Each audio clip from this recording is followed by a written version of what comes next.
Chapter 34.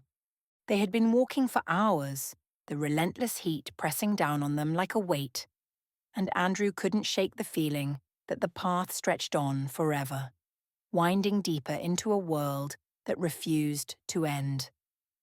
They were deep in the Amazon jungle now, far from any roads, towns, or even satellite signals. The air was thick and heavy, each breath tasting of earth and green life. Shafts of light broke through the canopy in splintered beams, dancing over Shira's shoulders and catching in her hair like molten gold. She moved ahead in silence, slicing through vines and ferns with her machete. Her movements were smooth, deliberate, almost mesmerizing. Andrew followed each step a test of endurance. He'd barely slept on the plain, and whatever rest he'd gotten had been fractured by restless dreams. Dreams of her, mostly, and the sound of his own heartbeat when she was near. As soon as they landed, she'd set off without pause, and he'd followed without complaint. Every wasted second was a second Carmen might slip further away. But another part of him, one he barely understood and never admitted, wanted to be near Shira, even if it meant trudging through a jungle that seemed alive. "Can you repeat where we're going again?" he asked, needing to hear her voice to pull himself out of the spiraling thoughts that twisted inside him whenever she fell silent. "To meet the keeper." "You mean your mother?"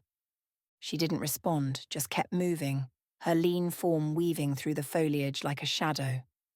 Watching her move, he couldn't help but notice the way the wet fabric of her shirt clung to her skin, the curve of her waist, the steady rise and fall of her shoulders. He swallowed hard, focusing on the rough trail instead. "How long has it been since you were last here?" he pressed, needing something to distract himself. 210 years, she said simply. Andrew stopped short, the number hitting him like a jolt.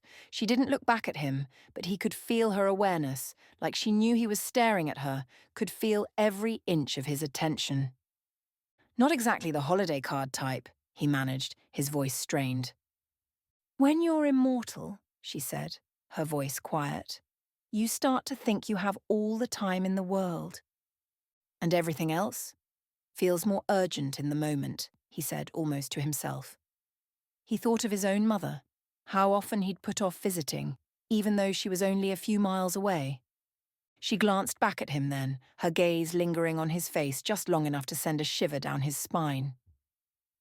"We should take a break," she said softly, her eyes dropping to the sweat soaking his shirt, to the way his chest rose and fell with exertion.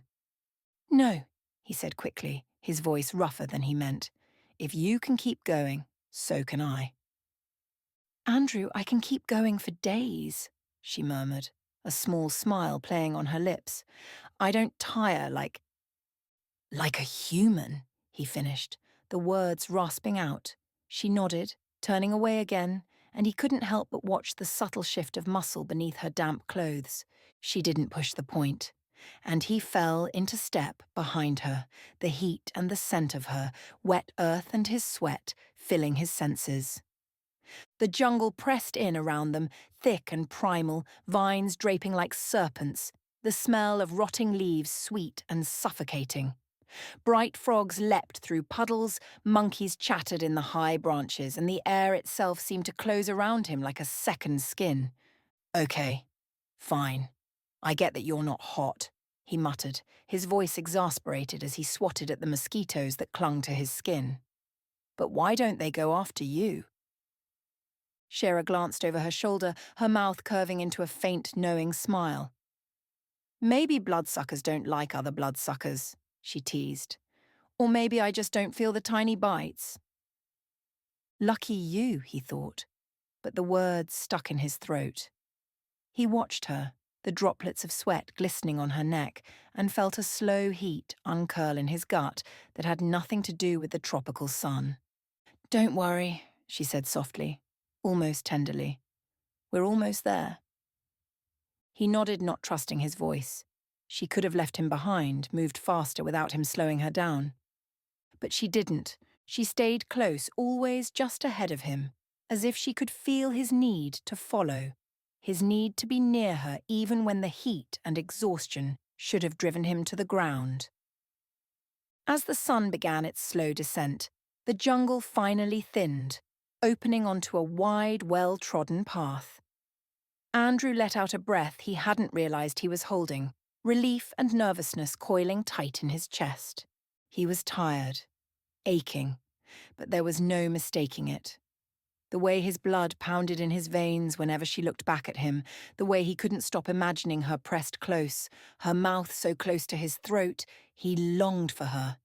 He didn't know what terrified him more, the danger around them, or the hunger she stirred in him. Half an hour later, they reached a village nestled in a clearing, the homes woven from palm leaves and perched on wooden stilts, blended with the forest like they had grown there. From up close, the scent of smoked wood and herbs clung to the thatched roofs, and the faint creak of the stilts echoed beneath the weight of footsteps, adding a living rhythm to the village's quiet bustle. Narrow walkways of split logs connected the buildings, smoke curled from cooking fires, mingling with the scent of roasted meat and earth. Mothers called to their children. Hunters returned with small game, speaking in low, melodic tones. A group of men stood in the centre.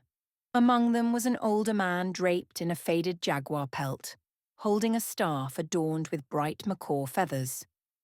As Shera stepped forward, a few of the older women touched their fingers to their foreheads and bowed slightly, an old gesture of respect. She returned the gesture with a slight bow, arms folded across her chest, and spoke softly in a tongue Andrew didn't recognize. Then she stepped back. "Why's nothing happening?" Andrew whispered. "Maybe they changed the greeting," Shera said with a small smile. Minutes passed, then another group approached. At their head was a tall, broad-shouldered man in fresh animal hide, wooden beads strung across his chest. "The real chief," Shera murmured. "Looks like they believed me." She greeted him in the same way. They spoke briefly. Then the chief turned to a younger man and gave instructions. Shera turned to Andrew. "My mother hasn't lived in the village for some years, but they'll take us to her. They want to know if we're leaving now or waiting till morning." "Now," Andrew said without hesitation. Dusk had settled fully as they left the village. The jungle swallowed them again, but now the path was clearer. Still, it felt endless to Andrew, his legs heavy with exhaustion. Eventually the undergrowth parted. They stepped into a serene meadow bordered by a slow, winding river. In its centre stood a modest wooden cottage. A soft light glowed from the window. Their guide said something to Shera and melted back into the jungle. Moonlight bathed the clearing. Even the insects seemed to pause. At the cabin's door, Shera stopped. Andrew halted behind her. He could feel the weight of the moment. The door creaked open. A figure appeared. Celine descended the steps slowly, her long, dark blue dress catching the moonlight. Though centuries old, she bore no true signs of age, her skin smooth, her figure graceful, untouched by time. Only her eyes hinted at the weight of years lived. Blonde curls fell over her shoulders, eerily familiar, echoing the portrait they'd seen in the tomb beneath the Sphinx. She smiled and opened her arms. Shera didn't hesitate. She stepped forward and embraced her mother tightly. They stood in silence, surrounded by silver light. Andrew stayed back, struck by the contrast between them, Celine's calm, ageless presence wrapped in centuries of stillness, and Shera's taut posture bristling with unresolved history. Celine's features echoed the portrait they'd seen in the tomb beneath the Sphinx, Torak's face, reborn. At last, Celine stepped back and looked at Andrew. She had been studying him from the moment he arrived. Without a word, she turned and entered the cottage. Shera gave Andrew a quick glance, then followed. He stepped in behind them. The interior was round, warm, filled with hand-woven tapestries and the faint scent of herbs. Candles flickered from niches in the wall. A tall, broad-shouldered man stood at the centre of the room. Shera's voice cracked the silence. "What are you doing here?" Andrew tensed, his gaze flicking between Shera and the stranger. The air in the room felt heavier, charged. Whoever this was, she hadn't expected him to be here.